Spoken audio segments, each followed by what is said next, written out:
कसे आहात माझ्या भावांनो? आशा करतो की तुम्ही सर्व चांगलेच असणार। तुमच्या सर्वांचं मी KB ब्लॉग्समध्ये स्वागत करतो। की जसं की मागल्या व्हिडिओमध्ये मी तुम्हाला म्हणलं होतं की नदीकाठच्या दत्तात्रय महाराजाच्या मठावर मी तुम्हाला घेऊन जाणार आहे। एवढा भारी मठ आहे व एवढं भारी बघायसारखं निसर्गरम्य वातावरण आहे। तर चला मी या आजच्या ब्लॉगमध्ये तुम्हाला तिथं नेणार आहे। तर हे ब्लॉग शेवटपर्यंत पहा आणि आपल्या चॅनलला कोणी नवीन असेल तर चॅनलला आपल्या सबस्क्राईब करून घ्या, कारण मी तुमच्यासाठी असे रोज नवीन नवीन व्हिडिओ ब्लॉग आणत जाईल।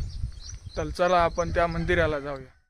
आज आपल्याकडे काय गाडी नाही काय नाही, म्हणून मस्त आपण आज आता पायीच निघालेलो आहोत। पाहू शकता आभाळ कसं आलेलं आहे।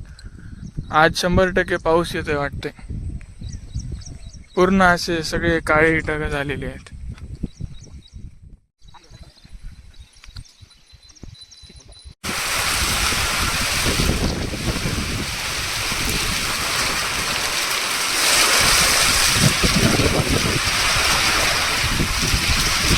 भावांनो, तुम्हाला म्हणलं होतं तसंच झालं।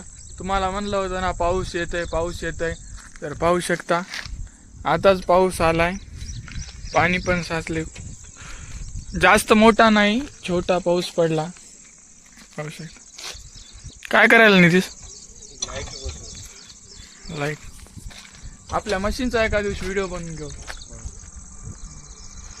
भावांनो, आज तर मी काय मंदिराला जायचा प्लॅन नाही, कारण मी जाणार होतो तिकडे, पण आताच पाऊस पडलाय आणि पुन्हा आज काय तेवढं खास वातावरण नाही। पाहू शकता पूर्ण ढग आहेत आणि कधी पाणी येईल काही सांगता येत नाही। त्यासाठी आज आपण तिकडं जायचा प्लॅन कॅन्सल केलाय। मला वाटलं जर पाणी येत नसलं तर आपण तिकडे जाणार होतो, पण या पाण्यामुळं आपला सगळा पोपट झालाय, आपला प्लॅन फेल झालेला आहे। नाही जाऊ, आपण उद्याला जाऊ। आता उद्या मी लगेच उद्या पण एक ब्लॉग अपलोड करणार आहे, तेव्हा आपण जाऊ। पाहू शकता मंदिर आहे ते। पहा आपल्या इकडं रस्ते कसे झालेत शेताचे जायचे। लोक म्हणतात शेती करणं सोपं आहे, काय सोपं आहे? पाहू शकता चिखलात राब मेहनत करावं लागती, होय नितीश? अवघड होता गोष्टी। जेवढं सोपं वाटतंय तेवढं सोपं नाही।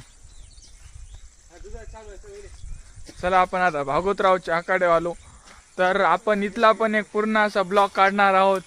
भागवतरावचं काय नियोजन आहे आखाड्यावरलं काय नाही। मस्त गाई आता जर्सी गाई, त्याचं पण आपण एक ब्लॉग काढणार आहोत। कसं नियोजन आहे काय नाही सगळं आपण तुम्हाला एका ब्लॉगमध्ये दाखवणार आहोत। हे आहे आखाडा,